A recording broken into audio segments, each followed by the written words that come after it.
Hello प्यारे बच्चों। तो कैसे हो? आज हम लोग सॉल्व करेंगे क्लास 12 चैप्टर 1 का एग्जाम्पल नंबर 1.2। ठीक है। एग्जाम्पल 1.2 कहता है if 10⁹ electron move out of a body to another body every second, how much time is required to get a total charge of 1 coulomb on the other body. देखो, ये कहना चाहता है कि मान लो ये कोई एक बॉडी है और ये दूसरा बॉडी है। इस बॉडी से इस बॉडी में इलेक्ट्रॉन मूव कर रहा है ना। और कितना इलेक्ट्रॉन मूव कर रहा है? 10⁹ इलेक्ट्रॉन मूव कर रहा है एक सेकेंड में। ठीक है, ये देखो, if 10⁹ electron move out of a body to another body every second, यानी हर एक सेकेंड में 10⁹ इलेक्ट्रॉन इस बॉडी से इस बॉडी में मूव कर रहा है। अब आप लोग को निकालना है कि how much time is required to get a total charge of 1 coulomb on the other body. यानी जो अदर बॉडी है, ये दूसरा बॉडी, इसमें 1 कूलम चार्ज होने में कितना टाइम लगेगा। ठीक है, तो देखो हम लोग क्या करेंगे, सबसे पहले पता लगाएंगे कि 10⁹ इलेक्ट्रॉन जो इस बॉडी से इस बॉडी में मूव कर रहा है उससे कितना कूलम चार्ज बन रहा है। ठीक है, तो जैसे हम लोग को पता चल जाएगा कि कितना कूलम चार्ज बन रहा है, उससे हम लोग टाइम निकाल लेंगे। तो देखो कैसे करेंगे। सबसे पहले लिखेंगे solution.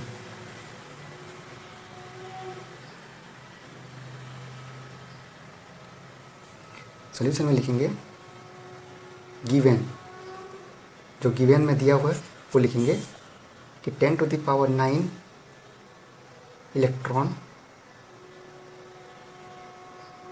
Move out of a body to another body।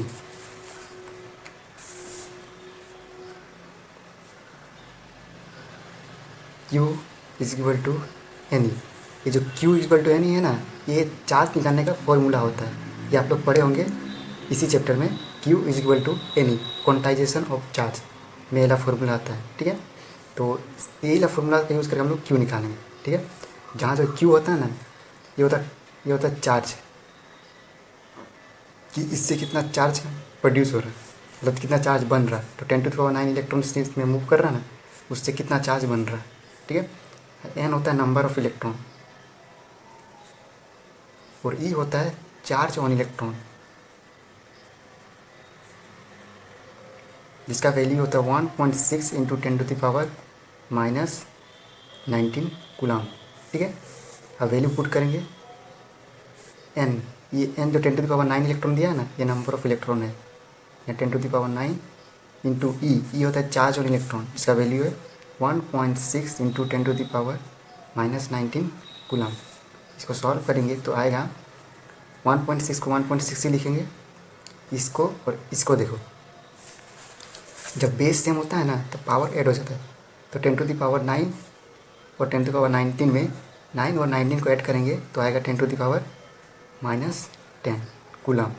ठीक है, यानी 1.6 इंटू 10⁻−10 कूलम चार्ज बन रहा है एक सेकेंड में। यानी इससे जो इलेक्ट्रॉन मूव कर रहा है ना, उससे इतना चार्ज बन रहा है। तो हम लोग लिखेंगे चूँकि 10⁻−10 coulomb charge produce in 1 second. ठीक है, यानी एक सेकेंड में जो 10⁹ इलेक्ट्रॉन इसमें मूव कर रहा है, उससे 1.6 इंटू 10⁻−10 कूलम चार्ज प्रोड्यूस हो रहा है।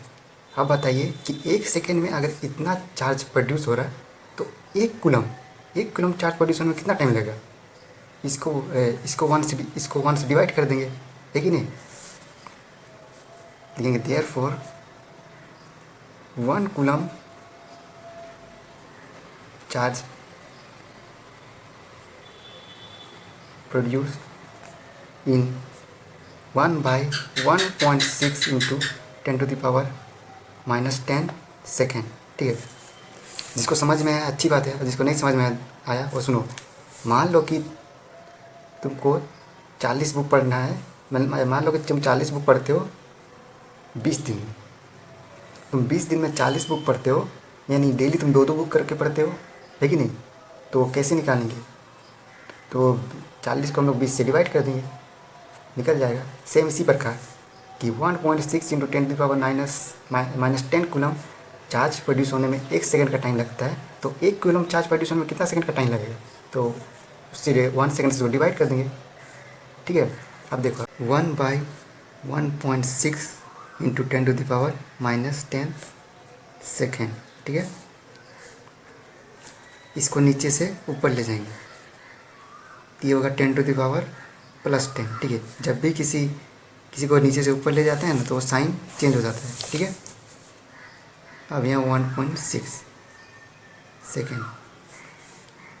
अब 1.6 में से पॉइंट हटाएंगे तो नीचे से एक संख्या का पॉइंट हटता है तो ऊपर एक जीरो लगता है, तो ये 1/016 इंटू 10⁻10, ठीक है। अब 10 को डिवाइड करेंगे 16 से, तो 16 का टेबल में 10 जाता नहीं है, तो 0 देके पॉइंट लगाएंगे, यहाँ एक 0 लगाएंगे। 16 6 क्या होता है 96, ठीक है। यहाँ 4 बचेगा, फिर एक 0 लगाएंगे। 16 2 जो होता है 32, फिर आपका यहाँ 8 बचेगा।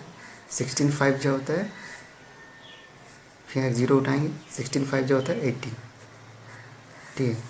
तो ये आएगा 0.625 इंटू 10⁻10 सेकेंड, ठीक है।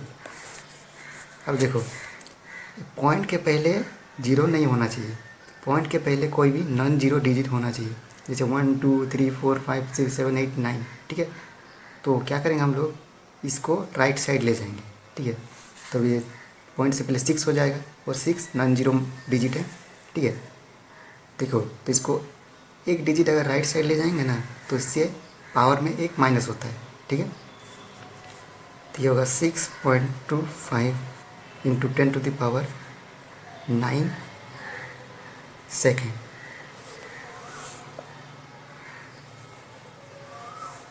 ठीक है। अगर NCERT तुम लोग देखोगे खोल के तो उसमें दिया है 198 ईयर्स, ठीक है।